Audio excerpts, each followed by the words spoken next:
Hello people, welcome to Shan's world. ఈ రోజు మనం చూడబోయే రెసిపీ ఏంటో తెలుసా? పానీపూరి.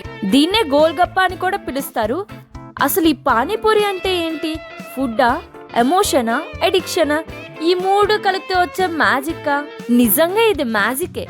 చిన్న పిల్లల నుండి పెద్దవాళ్ళ వరకు, స్కూల్ కిడ్స్ నుంచి ఆఫీస్ సార్ల వరకు, డైట్లో ఉన్న వాళ్ళకి కూడా చీట్ డేకి లాగేసే ఒక పవర్ఫుల్. పానీపూరి అంటే జస్ట్ ఫుడ్డే కాదు, ఎమోషన్, మెమరీస్, హ్యాపీనెస్. స్కూల్ నుండి వచ్చేటప్పుడు, కాలేజ్లో బంక్ కొట్టేటప్పుడు, ఈవినింగ్ వాక్లో, సడన్ క్రేవింగ్స్లో పానీపూరి కనిపిస్తే చాలు, కంట్రోలే ఉండదు అసలు.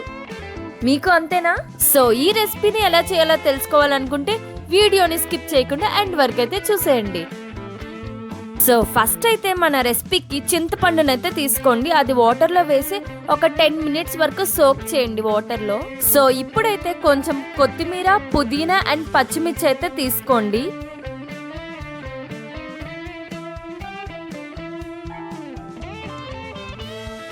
సో ఇప్పుడు ఒక మిక్సీ గిన్నె తీసుకొని అందులోకి కొత్తిమీర, పుదీనా, కొంచెం అల్లం అండ్ పచ్చిమిర్చి యాడ్ చేసుకొని బాగా మిక్సీ చేయండి.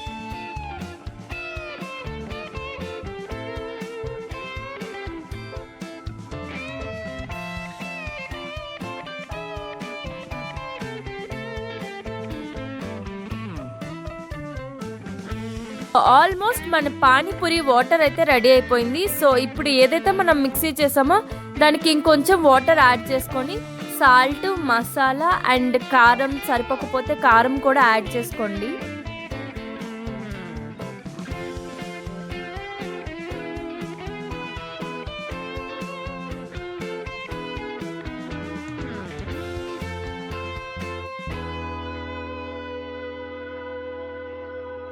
అండ్ సాల్ట్, మసాలా వేసి బాగా మిక్స్ చేయండి. అండ్ నెక్స్ట్ మనం ముందుగా ఉంచుకున్న చింతపండు ఏదైతే నానబెట్టి ఉంచామో అదైతే ఇప్పుడు మెల్లిగా యాడ్ చేసుకోండి ఇప్పుడు ఈ వాటర్కి. అండ్ కొంచెం నిమ్మకాయ కూడా యాడ్ చేసుకోండి, టేస్ట్ ఇంకా బాగా వస్తుంది. ఇప్పుడైతే పానీపూరి వాటర్ని బాగా మిక్స్ చేయండి.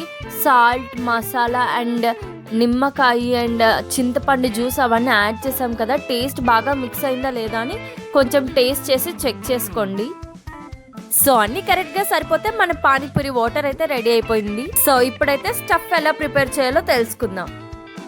సో నేనైతే ఒక 4 పొటాటోస్ తీసుకున్నా. కుక్కర్లో ఒక 7 to 8 విజిల్స్ వచ్చినంత వరకు ఉంచండి, బాగా ఉడకాలి. మనం ఇలా ముట్టగానే మెత్తగా అయిపోవాలన్నమాట. సో ఆ కన్సిస్టెన్సీ వచ్చినంత వరకు మీరు పొటాటోస్ని బాగా ఉడకబెట్టండి. సో ఇప్పుడైతే నేను చూపించిన విధంగా పొటాటోని అయితే బాగా స్మాష్ చేసుకోండి. లైక్ స్పూన్తోనైనా చేయొచ్చు, హ్యాండ్తోనైనా చేయొచ్చు. చాలా బాగా మెత్తగా చేయాలన్నమాట. సో ఇప్పుడైతే ఇలా బాగా స్మాష్ చేశాక కొంచెం కారం, ఉప్పు అండ్ మసాలా యాడ్ చేసుకొని బాగా మిక్స్ చేయండి. సో ఏవైతే మనం స్పైసెస్ వేసామో అవన్నీ బాగా మిక్స్ అయితేనే టేస్ట్ చాలా బాగుంటుంది అనమాట.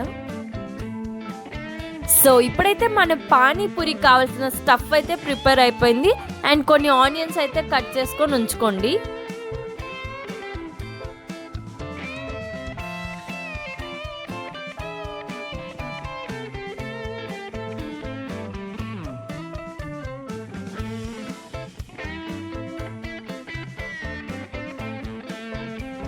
సో మనకి రెడీమేడ్గా పానీపూరి చిప్స్ అయితే షాప్స్లో అవైలబుల్గా ఉంటాయి. సో ఇలాంటి చిప్స్ కొనుక్కోండి, లైక్ ఏ డిపార్ట్మెంట్ స్టోర్లోనైనా అవైలబుల్గా ఉంటాయి. ఇప్పుడు ఒక పాన్ తీసుకొని అది బాగా హీట్ అయ్యాక ఆయిల్ కూడా యాడ్ చేసుకోండి. అండ్ ఆయిల్ కూడా బాగా హీట్ అయ్యాక మనం ఏవైతే పానీపూరి చిప్స్ తీసుకున్నామో అవైతే బాగా ఫ్రై చేసుకొని ఇలా చేసుకోండి.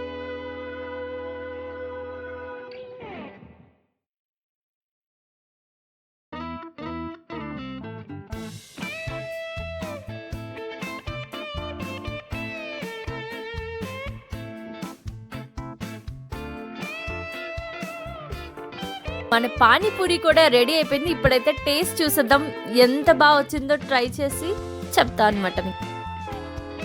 సో ఇప్పుడు పూరికి చిన్న హోల్ పెట్టి స్టఫ్ యాడ్ చేసి, ఆనియన్ యాడ్ చేసి, స్పైసీ వాటర్ యాడ్ చేసి తింటే సూపర్ అనిపిస్తుంది. అబ్బా నిజంగా టేస్ట్ అయితే చాలా సూపర్గా ఉంది. అండ్ ఆ స్టఫ్ అండ్ వాటర్ అయితే చాలా. పానీపూరి అంటే ఫ్యామిలీతో బయట తిరుగుతూ తిన్న మెమరీస్, ఫ్రెండ్స్తో నవ్వుతూ తిన్న మూమెంట్స్, ఆఫీస్ స్ట్రెస్ తర్వాత రిలీఫ్ మూమెంట్స్, ఈ ఒక్క ఫుడ్ ఏజ్, మూడ్, ప్లేస్ అన్నీ క్రాస్ చేసి కనెక్ట్ చేస్తుంది. అందుకే పానీపూరి అంటే అందరికీ ఫేవరెట్ స్ట్రీట్ ఫుడ్. సో మన రెసిపీ నచ్చితే like, share and subscribe to Shan's world. ఇంకా చాలా street foods, home style food and easy and tasty recipes కోసం మన ఛానల్ అయితే సబ్స్క్రైబ్ చేసేయండి.